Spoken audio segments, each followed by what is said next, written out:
So, ayun, magandang araw sa inyong lahat. And today ako si Raymond Denogalo, and today discuss ko yung Active Domain Controller and DNS Server. So, papapiyawan ko lang to or bibilisan ko lang yung pag-explain nito since meron akong pinrovide na video which is ginawa ko real time. So, medyo magulo siya or may altab-altab. Pero, nangapa kasi ako during that time. Pero, alam kong maintindihan yun since madali lang siya gawin.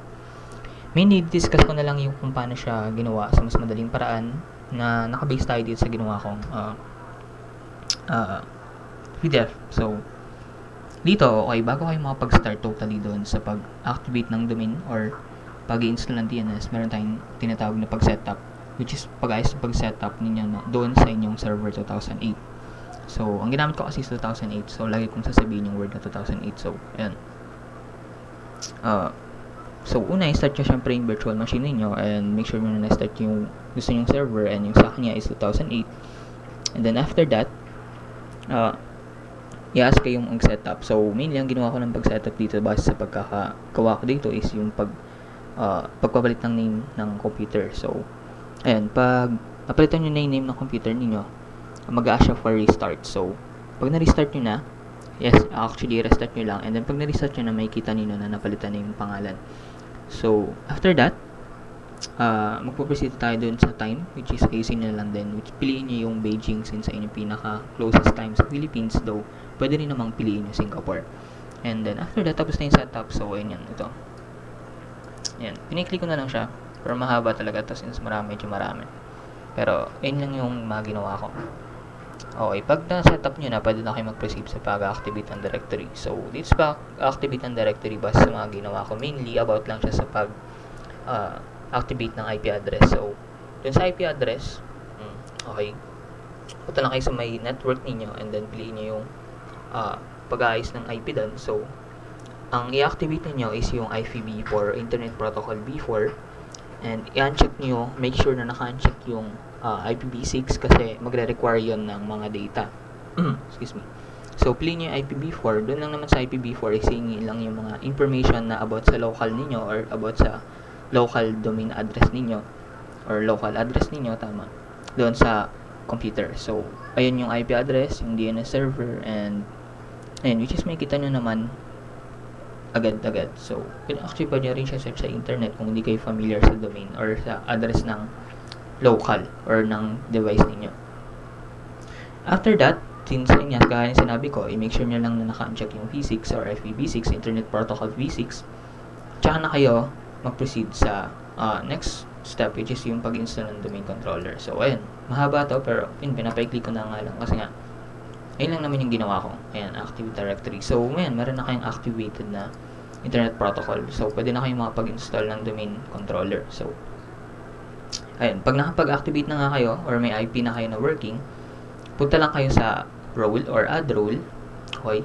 Ayun, pag nakapag-add role na kayo, pumunta kayo ng server role. So, under that server role, yun na makikita yung Active Directory services. So, i-check nyo lang yon. Make sure na naka-check yun and then mag-ask siya for installation. So, i-install nyo lang. And then, pagka-install, huwag nyo nang i-close. So, piliin nyo na lang yung launch and then, para makapag-setup na kayo kaagad. So, ayun. Pag na-check nyo na yun, okay, tapos na, meron na tayong installing na domain controller or na-install na yung controller ninyo, pwede na tayong mag-proceed agad sa installing ng DNS. So, dito, may kita nyo na pag nilaunch nyo yung Active Domain Controller services ninyo or yung in-install natin kanina, mag-a siya ng domain or domain name. So, mag-enter lang kayo ng domain name na may .something or .com, .something, ganun. Pangalan nyo or kahit ano, .something. So, ayan. Sa gagawa kayo ng new domain, ayan, sa new forest ninyo. So, may kita nyo yung lagi, kaya kayo na bahala kung anong pangalan gusto nyo ilagay. After that, okay, set nyo yung functional requirement na hinihingi or ginagamit ninyo, which is ang ginamit kong device is 2008R. So, sa inyo, kung anong ginamit nyo yung device or server, yun, iset nyo na lang siya sa functional requirement. After that, next nyo lang ng next, and then, doon sa domain controller options, may kita nyo na naka-check or i-check nyo yung DNS server. So, make sure na naka-check yun para kasabay na siya ng pag-install. So, pag na-install, okay, Actually, bago pala ma-install, mag-ask muna siya ng password or bagong password, which is tandaan nyo lang. And then, ayan, pag nakapag-set na kayo ng password, i-next nyo lang or proceed nyo sa installation. So, dun sa installation, mag-ask ulit siya ng name or restart, sorry. Makapag-ask ulit siya ng restart and then restart nyo lang yung device niyo and may kita ninyo na after that, pag check niyo, installed na yung dalawa, which is yung Active Directory and yung DNS server. So, medyo mabilis actually. Okay. Since sinamarize ko na yung mga ginawa ko. So, although nag-base din naman ako dito. May kita nyo yun sa video. So, ito yung video. Panoorin nyo na lang.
So, ayun. Since nakita niyo kung paano siya ginawa, provide ko na lang yung my screenshot or summary kung paano ko talaga siya ginawa. So, ayun.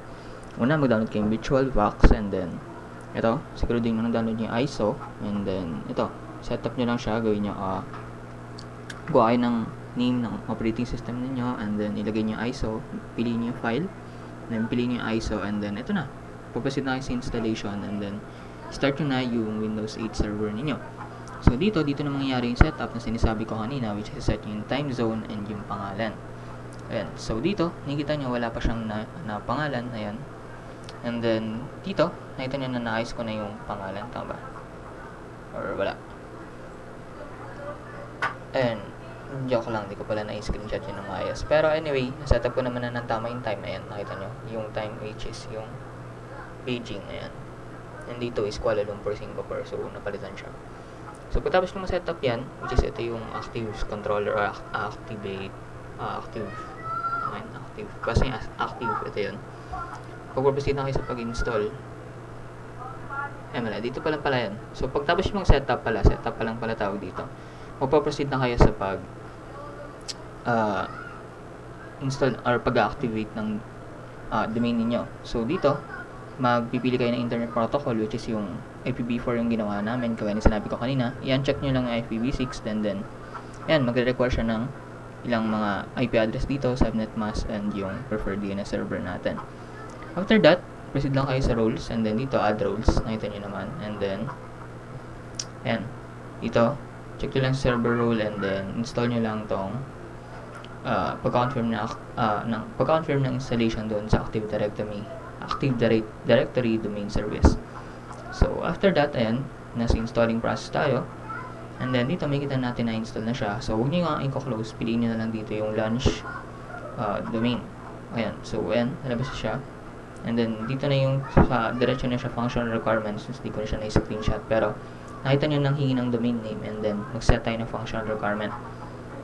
And then, after that, ayan, dire-diretso lang installation nan. Ayan, di napakita na nang hingi ng password. Pero, nang hingi siya ng password doon sa video. And then dito, makikita nyo na, ayan, napalitan ko na yung name. And then meron tayong active domain, which is yung day.com. And then yung local area connection natin, which is 192.168.1.10. Dito makikita nyo na meron tayong dalawang role na na-installed out of 17, which is yung Active Directory Domain Service and then yung DNS server. So, ayun lang. Ito yung list ng mga enrolled sa amin mula first year to 4th year. Students sa TUP na course ng BSIT. So, ayun lang. Ako sa Rimulay Nagalo. Sana may naintindihan kayo. Thank you.